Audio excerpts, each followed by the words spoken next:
Hi all, Stephen from Alcohol Free Lifestyle. It's quite late, it's the middle of the night. Sometimes I become awake at night. Not become awake, but get some daft ideas really. I'm just going to talk a little bit about alcohol and how it destroyed my life really. It's very light. So I'm not going to go into any particular scientific nonsense. Uh, I just sort of drifted into it really. I drank when I was a teenager. Then I drank when I joined the police in London. I drank a bit more then. Did a bit of culture. I always felt a little bit jaded, as I had a drink. But I just thought, I quite enjoy this. It's part of life. It's one of those things, where it's just like it was part of growing up for me. Just developed into this person who drank, and most of the people I work with drank. It's the same now. I mean, I've been retired a while now, but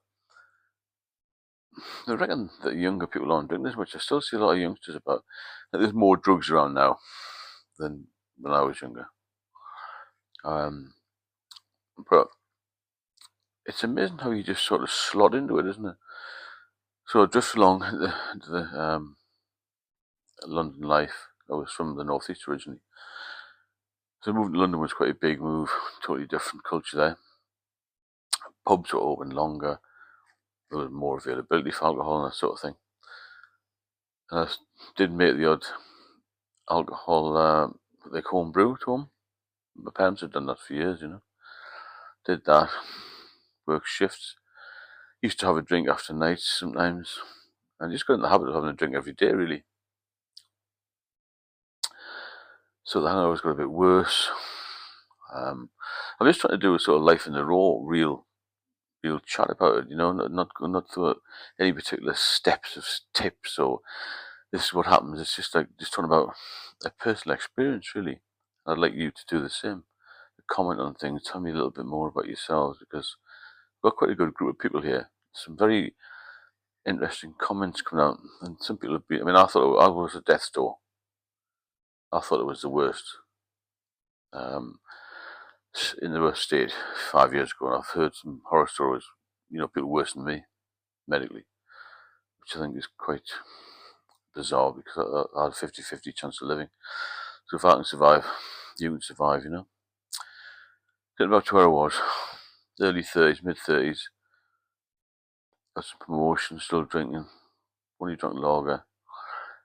Started to feel that my life was falling apart a bit. I had a young daughter by then. Then it's a bit which I've covered a couple of times. The anxiety started. I felt I couldn't cope very well when I'd had a drink. I still managed to function well at work. I was a functional alcoholic then, I think. I don't know what age I was an alcoholic. Some people say you're born an alcoholic. I watched quite a interesting interviews that say don't blame yourself. Other people used to blame me. Particularly my father used to say, oh, you're just a drunk. You drank too much. You should have controlled yourself. Grew up a bit. Get some sense of responsibility. But I was fighting all that, I was like, I don't want to be an alcoholic. I got into this cycle where I just couldn't do without a drink. When I tried, I used to think, well, I'm going to wait till 10 o'clock on my day off and not have a drink. But I always ended up having a drink.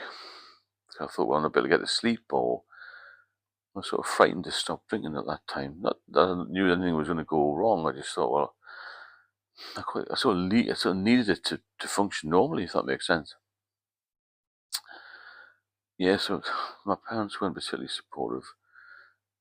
Not my drinking. It was very negative, isn't it? They were embarrassed by me. They weren't really willing to take me on board and help at that time. My ex-wife began to hate me because of it. Life fell apart. I was still doing right work though. That was my main focus. I loved my job and I really, put all my effort into all that. Personal life fell apart. Financially, I had a very good salary, but I would say in London at the time, I was probably spending £1,500 a month. 1,500 is a lot of cash, just on alcohol. But it doesn't matter what you earn, £1,500 is a lot of money. I maybe wasn't doing so much overtime as I used to do in the past or whatever. However, moving on from that, I was becoming more and more lethargic, lost really interest in the future. And then I developed this sense of, I'm a bit of a victim here, I don't feel particularly well. Anxiety was worse. I was having to drive miles to get to work. I always felt a bit anxious when I was on the underground. I was getting buses, lifts, anything to avoid anything I didn't like. I started to get frightened of things, just meeting new people and all this sort of thing. I'd always use alcohol as a bit of a crutch for social events, but it got worse. And I think I retired, made a terrible decision really, moved back to the northeast, which was for me very depressing actually. I was single then, sold property in the south, so I had some more money, bought some property in the northeast and just hit the drink really. And then it became a major issue whereby I just got worse and worse. I just couldn't stop. I saw the doctors a couple of times and they gave me diazepam, which is basically alcohol in tablet form, and I managed to get off for a while. I'd do like a few months and then I'd maybe have to meet somebody. We try a blind date or something, and I'd drink before I went on that, and that would start me off again. I didn't realise just one drink would start me off. I relapsed numerous times. There was always one drink that did it, because the one drink leads to two, doesn't it? No matter how many times I said to myself, I'm just not going to have one. I was off for 8 years was the longest period. Then I started again, and that was 10 years ago, 2014. Now, I'd been there for 8 years, so I thought, well, I'm going to be alright here. My liver was going to be alright, kidneys were going to be alright, the pancreas should be alright, blood pressure was alright. I'd been going to the Wellman clinics once a year, blood tests seemed to be alright. Anyway, I started drinking again, went back to the doctors, couldn't get this diazepam. They wouldn't give me it.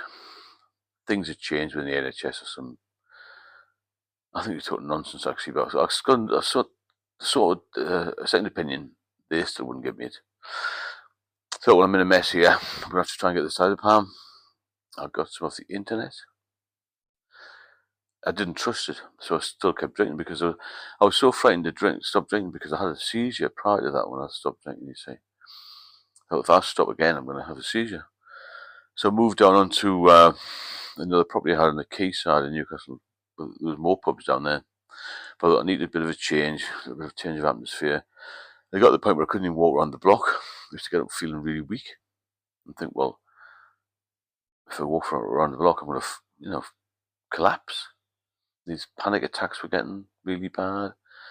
I've just put a video up about driving. It was so difficult. Driving on straight roads. I couldn't drive on a straight road. I had to grip the wheel and hang on for dear life, thinking something's going to happen to me. I used to try and go around country roads. Everything was taking longer to do. I got to the point where I couldn't do anything really. I just managed to sort of lock myself in my apartment, maybe get to the pub once I'd had a drink. I had a couple of friends who used to drop me off some food, some alcohol, and I became very isolated, very lonely.